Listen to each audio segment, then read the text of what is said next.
Fala galera, beleza? Professor Cauã aqui. A gente vai para nossa aula de física pro Enem, tá? E a gente vai falar sobre as leis de Newton aí, o terceiro ano. Bom, a ideia dessa aula é trazer algumas coisas, um pouquinho de história, né, sobre Newton e trazer alguns conceitos aí mais teóricos do que a parte de cálculo mesmo, né? A gente vê um pouquinho mais de teoria e menos cálculo, tá? Esse é um tema que é recorrente, né, em Enem, vestibular, sempre tem alguma coisa, principalmente teórica, né? Nos vestibulares sempre tem alguma coisa conceitual, então é legal a gente dar uma revisada e entender isso aí. Primeira coisa é pensar que a gente, agora na Física pro Enem, a gente vem estudando mecânica, né? Uma revisão praticamente do primeiro ano. E a ideia é que na mecânica a gente estava vendo a cinemática, certo? E dentro da cinemática a gente viu várias coisas, né? A gente viu aí movimento retilíneo uniforme, a gente viu movimento retilíneo uniformemente variado, né? E aí dentro disso aí a gente viu o quê? Lançamentos, né? A gente viu lançamento, a gente viu queda livre, a gente viu aqui nos lançamentos, a gente viu tanto lançamento horizontal quanto vertical, né? E a ideia é que tenha visto também o oblíquo, né? São as ideias aí de lançamento, certo? E agora a gente vai falar da segunda parte da mecânica, né? E agora, ó,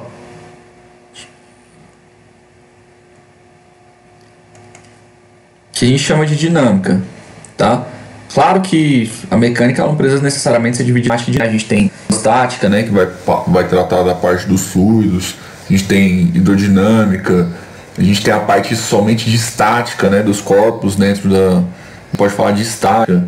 A gente tem dinâmica impulsiva. Então a gente tem várias divisões se a gente quiser extrapolar. Então dentro da dinâmica, a ideia principal, né, é que tudo gira em torno das leis de Newton. A mecânica em si, ela gira em torno das leis de Newton. Então, ó, a mecânica clássica ou a mecânica, né, de uma maneira mais pura, ela vai girar em torno das leis de Newton. Então a gente precisa ter uma noção, né, de quem que foi Newton aí e quais são as leis dele, né? Então vamos lá, quem foi Newton? Newton foi um cientista, né, um físico, matemático do século 17 e 18, basicamente, além de ser filósofo, ter sido professor, né, ele desenvolveu aí os princípios básicos que a gente tem hoje na mecânica a partir dos trabalhos de Galileu, né? Então, ele foi o cara que desenvolveu, por exemplo, as leis que a gente conhece com o nome dele. Ele desenvolveu a teoria da gravitação. Ele desenvolveu o cálculo, né, que é uma parte que a gente já estuda lá na matemática e no ensino superior. E ele fez tudo isso aí na época que estava acontecendo algo que está acontecendo agora no mundo, né? Uma pandemia. Então,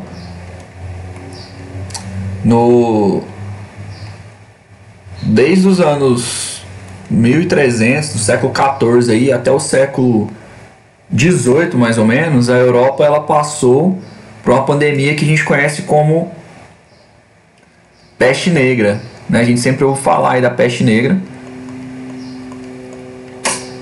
né? E é como se fosse o nome dado à pandemia, certo? Ela teve os primeiros surtos aí lá, né, no século 14, né, por volta dos anos 1340 mais ou menos. E quando Newton nasceu, por volta de 1640, 1642 na verdade, eu vou pôr aqui, né? Alguns lugares vão dizer 1643 aí, por uma diferença de datação, mas 1642 foi, né, o nascimento de Newton. O mundo ele ainda passava aí, né, eu vou colocar aqui até 1700, até os anos 1700 mais ou menos. Quando Newton nasceu, o mundo passava por essa pandemia ainda. Era uma parte menor já da pandemia, estava no final, né? Mas pensar que eles passaram 400 anos praticamente, né? Em todas as gerações teve pandemia, teve o surto, né, da peste bubônica, que a gente chama de peste negra aí, o surto, né? Por conta do jeito que a doença veio. E aí Newton ele desenvolveu aí, né? Ele trabalhou na parte de mecânica, né? Que é o que a gente fala dele principalmente. E ele trabalhou na parte de ótica também, né? Além da parte lá de cálculo, né? Que ele desenvolveu. Ele foi um dos que desenvolveram, né? A parte de cálculo. Cálculo. Ótica. E aí, de longe, a maior contribuição dele é na mecânica, né?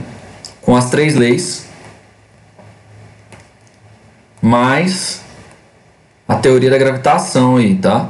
A gente vai ver aí teoria da gravitação, né? Como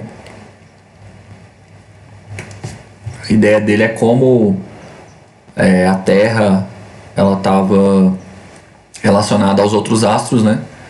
E por que os objetos caíam, né? Por que a gente tem certos tipos de movimento, né? Então, ele estudou basicamente isso aí na mecânica. E eu vou deixar aqui o nome de um livro, que é o Principia, tá? São os princípios filosóficos aí, os princípios matemáticos da filosofia natural, né? O nome do livro completo, mas eu vou colocar aqui Principia de Newton, vocês já vão, se tiverem interesse, dar uma olhada.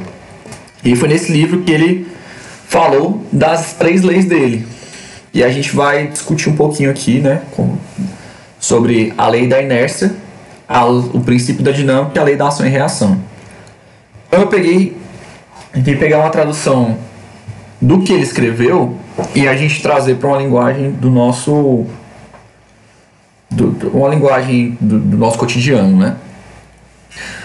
A inércia, ela é muito importante porque ela vai tratar aí do movimento dos corpos e o que acontece quando eu imponho uma força sobre um corpo, né, que antes estava no movimento contínuo. Então a ideia da lei da inércia, é que todo corpo ele continue em seu estado de repouso ou movimento uniforme em linha reta, a menos que seja forçado a mudar aquele estado por forças aplicadas sobre ele.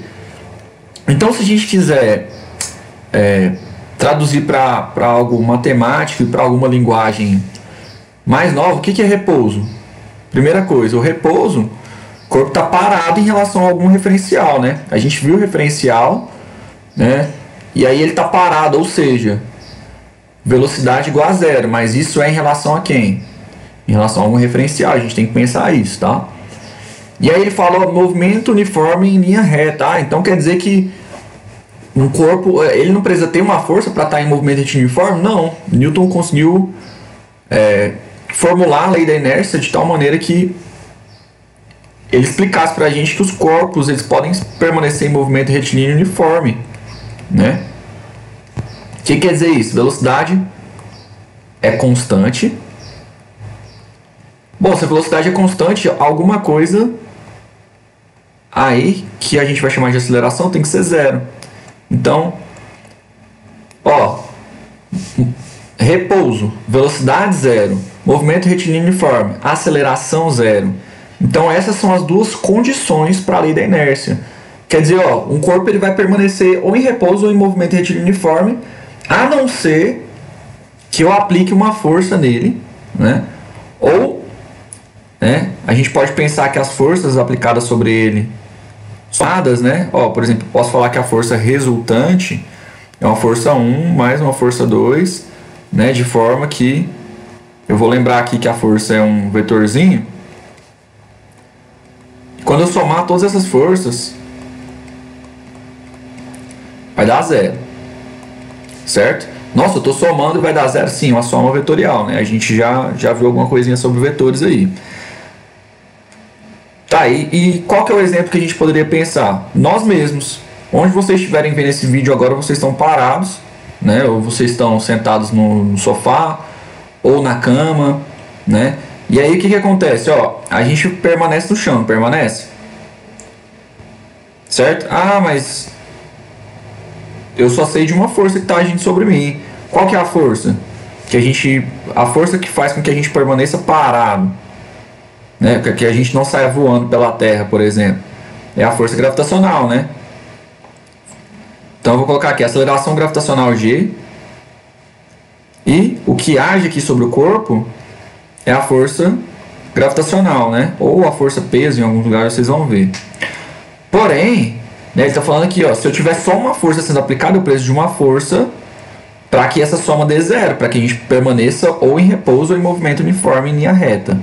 Né? E para o nosso caso aqui, eu vou desenhar um bloco aqui para facilitar o entendimento. Ó. Eu tenho a força gravitacional e eu tenho uma força de contato que a gente chama de normal. É claro, né? Se eu tiver um corpo solto, por exemplo, só vou ter a força gravitacional, né? Se a gente desprezar a resistência do ar. Né? Enquanto que um corpo que ele já está em contato com o chão, a gente tem duas forças, tá certo? Então a ideia da lei da inércia é justamente essa. A gente passa para o que é o ponto central aí das leis de Newton. É o princípio fundamental da dinâmica. Na tradução, diz o seguinte: a mudança de movimento é proporcional à força motora imprimida e é produzida na direção de linha reta na qual aquela força é aplicada. Como assim? Quer dizer que,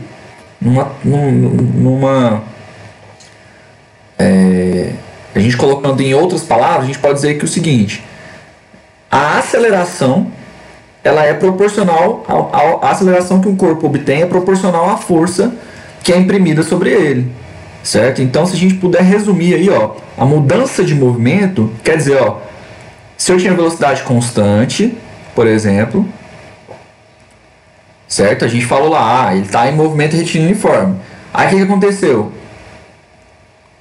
Imprimiu uma força que gerou uma aceleração diferente de 0 e agora a minha velocidade ela não é constante, certo? Então o que aconteceu? Uma mudança de movimento, certo? E essa mudança de movimento ela é proporcional a quem? Proporcional à força motora, certo? E ela tem mesma direção da força. Como assim? Se eu tiver um bloco aqui, por exemplo, eu tiver a força apontando para cá, quer dizer que a minha velocidade ela pode ou não estar para cá, porém a minha aceleração com certeza, se só essa força estiver agindo nessa direção, ela com certeza está nessa direção, tá certo? Se o bloco estava parado, por exemplo, a minha velocidade adquirida vai ser também nessa direção. Então, a ideia da lei de Newton ela se resume, da segunda lei de Newton, né? Ela vai se resumir a força. Eu vou colocar o seguinte: a força ela é proporcional à aceleração. Agora a gente precisa pensar o seguinte: cada corpo, se eu aplicar em vários corpos a mesma força, a aceleração vai ser igual. Por exemplo, se eu aplicar a mesma força em uma bicicleta e um carro, tentar empurrar os dois com a mesma força, é claro que eu vou conseguir movimentar a bicicleta com muito mais facilidade do que o carro. Então o que está mudando aí? Não é a massa? Então, para a gente tornar isso aqui uma igualdade, a gente traz a massa e a aceleração, tá certo? Então, essa é a nossa relação aí para o princípio fundamental da dinâmica. E aí a gente tem a terceira lei que a gente chama de ação e reação. O que essa lei diz? A toda ação há sempre uma reação oposta de igual intensidade. As ações mútuas de dois corpos, um sobre outro, são sempre iguais dirigidas em sentidos opostos. Então, ó, antes a gente estava falando o quê? Só a força, sem falar que tem que ser mais de um corpo, né? Agora a gente precisa ter o quê? Dois corpos A e B. E aí um exemplo é, se eu aplicar uma força no bloco A, o que ele vai fazer? Ele vai aplicar uma força A no bloco B. Em contrapartida, o bloco B ele vai ter o quê? Ele vai aplicar uma força B. De modo que toda ação tem sempre uma reação oposta, ou seja, o meu FA ele tem que ser igual ao meu FB, porém essa reação ela é oposta, então meu sinalzinho aqui ele tem que ser negativo. E a intensidade é a mesma. O que quer dizer a mesma? Quer dizer que aqui, ó, se a minha força A for 3, minha força B também vai ser 3 em módulo. Porém, ela vai ter um sinalzinho aqui indicando a direção diferente, ó. Do mesmo jeito que a seta aqui aponta, né, para uma direção, para um sentido, perdão, diferente, sentido contrário, mesma direção e sentido contrário. Agora a gente pode pensar o seguinte. No caso, eu dei um exemplo da força normal, né? Eu falei assim, ó, a força gravitacional está nesse corpo aqui e a força normal também. O que a lei de ação e reação fala? As ações mútuas de dois corpos. Então, eu tenho duas forças que estão agindo sobre o mesmo corpo e se anulam. Nesse caso aqui, tá? E nesse caso aqui eu tenho duas forças que são iguais, porém elas são de corpos diferentes. Então, o que Newton está falando é que esse caso aqui ele caracteriza o que a gente chama de par ação e reação. E esse caso aqui não caracteriza.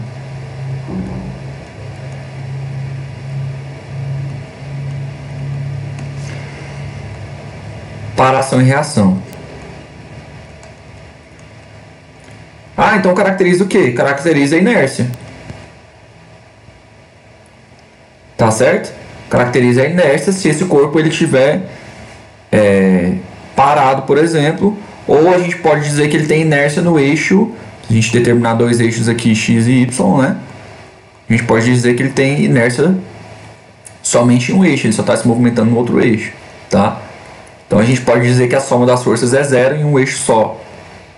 Então a ideia é essa, tá? Da ação e reação. Então lembre-se, essa é uma pergunta clássica de vestibular. Explica a respeito da aceleração gravitacional, fala da força normal, e aí depois vai ter algumas alternativas, por exemplo, para responder se a força normal e gravitacional caracterizam para ação e reação, e a resposta sempre vai ser a mesma. Força normal e força gravitacional não caracterizam par ação e reação, tá certo? A ação e reação ela não é aplicada a um corpo só, e sim a dois. Agora um detalhe, e que é um detalhe, ele não exige conta e não exige, mas ele exige um pouco de ideias teóricas, tá? É o que é um diagrama de força. Todas as vezes que um exercício ele te pede para desenhar um diagrama de força, é você descrever em forma de vetores, né, em forma de diagrama com vetores, quais são as forças que agem sobre um corpo. Então, ó, se a gente pensar na Terra, o que age sobre esse corpo aqui, por exemplo? Simplesmente força gravitacional e força normal. Por quê? A normal é uma força de apoio ou de contato que está sempre 90 graus da superfície. Como assim 90 graus? Quer dizer que ela sempre é perpendicular. Eu preferi colocar 90 graus aqui porque tem muita gente que esquece o que é perpendicular, tá? Então, ó, ela forma 90 graus, a superfície está aqui e ela está para cima. Certo? E se eu tiver, por exemplo, né? Esse exercício é um exercício também que aparece muito.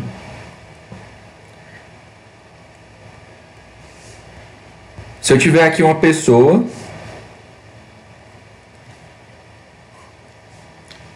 puxando um bloco, né? Desenha o diagrama de forças. O que a gente precisa fazer? A gente precisa ter claro quais são as forças. Força gravitacional, normal, né? E aí se ele falar assim, despreze o atrito. Então a gente não tem atrito, né? Mas a gente tem uma força aqui da pessoa, né? Vou colocar a força do homem aí. E se a gente tiver atrito? Poxa, o atrito ele sempre está oposto ao movimento. Então se o movimento está para o lado que o homem está puxando, força de atrito está para cá. Então sempre que a questão for desenho um diagrama de forças, né? Ou qual diagrama de forças melhor corresponde à situação, a gente precisa saber aí em quais possíveis direções, né, e sentidos a gente tem as forças, tá certo? Pessoal, no mais, a gente tem bem resumido aí, e ao mesmo tempo com bastante informação, as principais ideias teóricas a respeito da lei de Newton, né, das leis de Newton, um pouquinho de história sobre Newton aí também, e as ideias do diagrama de força, tá certo? É isso. Boa sorte nos exercícios e qualquer dúvida, tô por aí. Abraço!